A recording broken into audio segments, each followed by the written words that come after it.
Hello and good morning. Again, I have to publicly apologise that it was my fault that the sound wasn't working because I had muted us.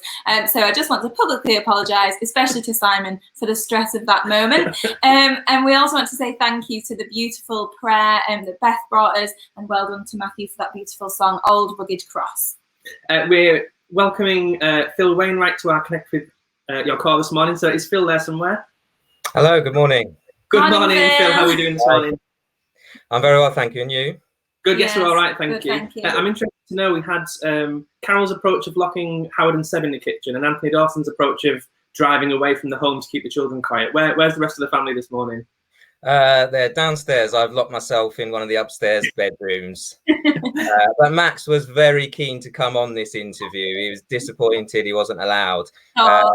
So he may creep in at some point, but I told him he's got to wait for the Zoom after the meeting. Say what he wants to say. It'd be lovely to see him if he does, but let's crack on and try and interrupt us. So it'd be interesting to know off the bat, Phil, obviously with your work in the NHS, just to know how that's changed and how working life has had to adapt because of all the challenges of COVID-19. Yeah, well, I've been fortunate really in that I've been able to continue working full-time and working full-time from home, although my job has changed quite a bit. So I've changed topic areas. So I used to work on quality improvement, and that's what I tend to work on most of the time. But I'm temporarily working on vaccinations and communications around vaccinations. So I'll tell you a bit about that in a minute, but in terms of the challenges that it's posed me, I've got to know a lot of new people, but I've only got to know them online as faces on screens, and it's all a bit strange.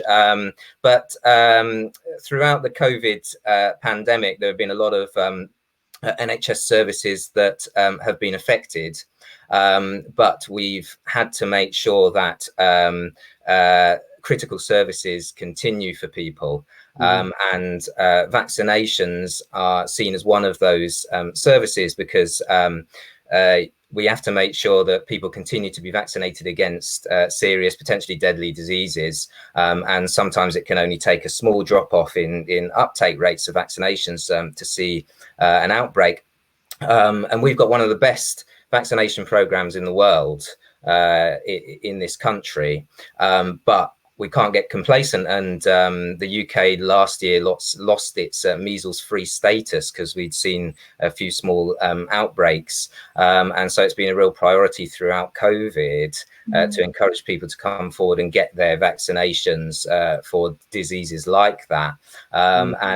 So one of my jobs has been to help promote public messages around the value of vaccinations and encourage people to come forward using social media and other channels out to the public, online, and posters and so on, to encourage people to come and take them up.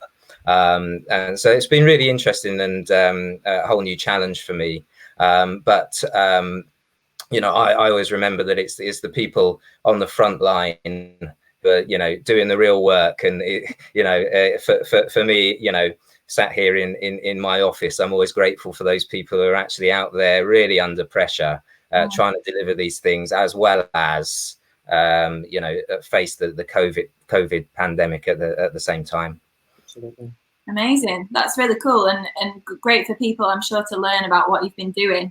Another sphere of your life then, Phil, how have you found being a bandmaster during this time? It's been challenging because the lifeblood of any band and any musical group really is meeting together and making music, and obviously we've not been able to do that, and it's been a difficult time for quite a number of members of our band, facing issues with their work, facing bereavement in some cases, and so we've really focused on, with the help of our locals team, particularly our new band sergeant, who's my dad, really supporting people as much as we can, keeping in touch with them, caring for them, making sure that they're okay if there's anything they need. So that's been a real priority for us. But then also trying to continue with our spiritual development as a band. So we've run our devotion series, which quite a few of you will have seen, which goes on Facebook. And that's been really valuable, and it's been really good to hear insights into some of the members of the band's lives during this period and how God's been helping them through it. And I know that quite a few people outside of the band have valued reading that as well, whereas normally obviously those devotions would just be given in our band practice. So that's something that's been positive about this time.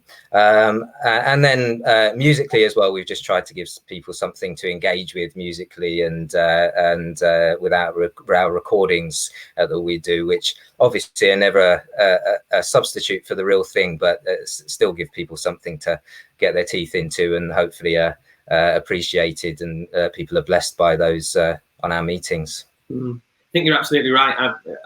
Music aside, I've really loved just being able to participate and witness the fellowship and spiritual care. Just been able to log onto Facebook and catch up with the devotions of the band and of Cameo and lots of groups that I wouldn't necessarily be a part of through the week, but just been able to just join with the people who are participating in that has been really great. During this time, and obviously I'm sure you've had more time at home than normal because of the restrictions. So have you developed any new hobbies, or has there been anything new that you've learned about yourself over these last weeks and months? Well, actually, we found that we haven't had much more time than usual, if any. It's a bit strangely, really, because we've got the kids at home all the time, and Max being not being at school. And so Hannah's homeschooling him here, and then Poppy as well being around the house. So it's been more about kind of trying to maintain existing hobbies as much as we can, rather than developing new ones, to be honest. Carry on running has been a real relief for me, just being able to get out into nature and carry on running and trying new things, because all races have been called off. So it's given me a chance to try out new types of running and training. And the last couple of weeks I've run a couple of mile-long time trials, which is something I've never done before, just test myself over that distance. But then also family walks we've really enjoyed, and it's amazing how you notice things you've never noticed before, just wandering around.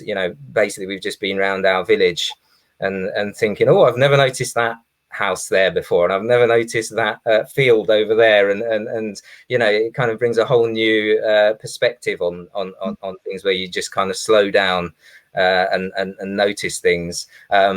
But it's been the furthest I've ventured in lockdown is a drive to Costa Coffee in Glasshoughton. I can say that because Roebuck's is closed at the moment, but I've been to Costa a couple of times, and that's been the furthest I've been. So we've been very much kind of in the locality. But as I say, it's been nice to kind of slow down and kind of notice things that we've never noticed before. Definitely.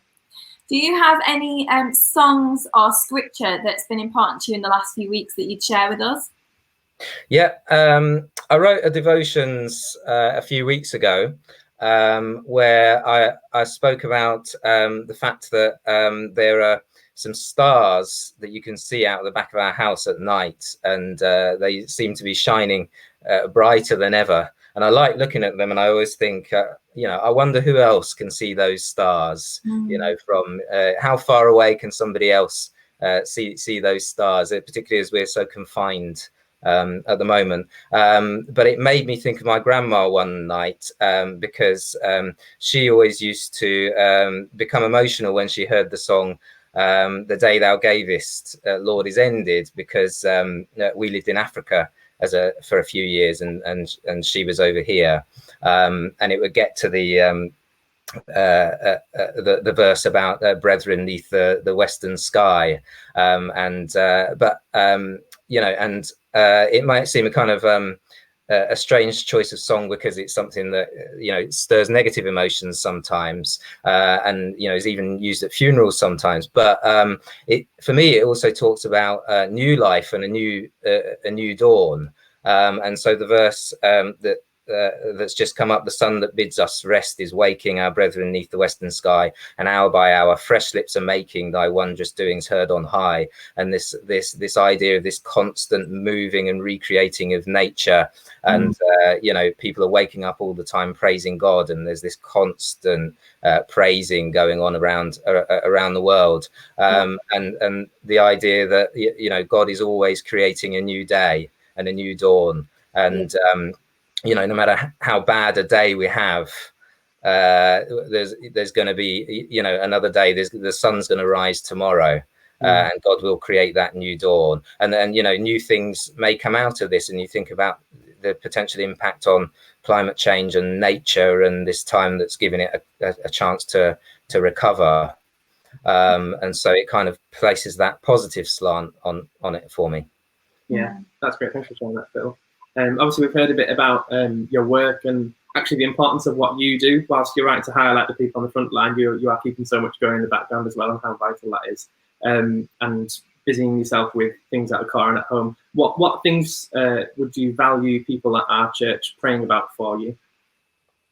So yeah, the work aspect in terms of me doing the best that I can, but also vaccinations as a whole, and I guess particularly as we think of COVID, and obviously we all want a positive outcome to this, and vaccinations, a vaccine for COVID may be our only way out of this. So it would be good for people to pray into that, and also I guess, with it being Father's Day, thinking of obviously this is a difficult day for our family, as Beth mentioned in her prayer, and so praying for our family, but for